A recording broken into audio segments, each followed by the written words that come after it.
Today I'm baking up a loaf of some cinnamon raisin bread. It's a no-knead loaf packed with cinnamon, raisins, and some brown sugar. So the base of the bread comes together in one bowl, and I do the same exact one every time. We first start with some flour, salt, and I'm doing kosher, and then some instant yeast. And so at this point, this is where I like to get creative with the add-ins. I'm going to be adding in some cinnamon, and then I have some raisins too. And then I have some warm water, and we're going to get this mixed into a shaggy dough.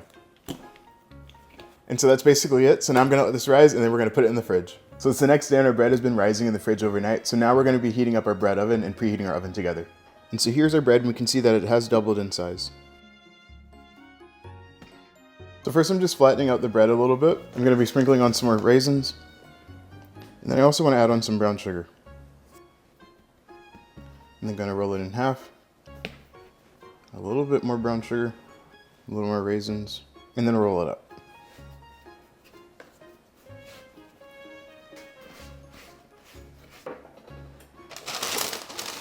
So now with our bread in our bread oven, I'm just going to quickly score it. So now I'm going to cover it up and we're going to get it baked. So after 20 minutes, we're going to be removing the top and we're going to continue baking this for another 30. All right, so this is fresh out of the oven. So before we even want to cut into it, we're going to let it cool for about 2 to 3 hours. All right, so it's been about 3 hours, so now we can finally cut into it.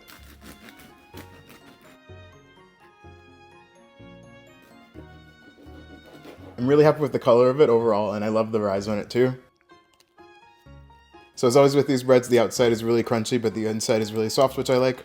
You taste the cinnamon, some of the brown sugar, and then you can see that the raisins got really plump too, which is great. The one thing I will say is I wish there was more of a swirl, but of course that's totally fine. But I do think this would be great for any breakfast sandwiches and things like that. Overall, I'm super happy with how this bread turned out, so I hope you give it a try.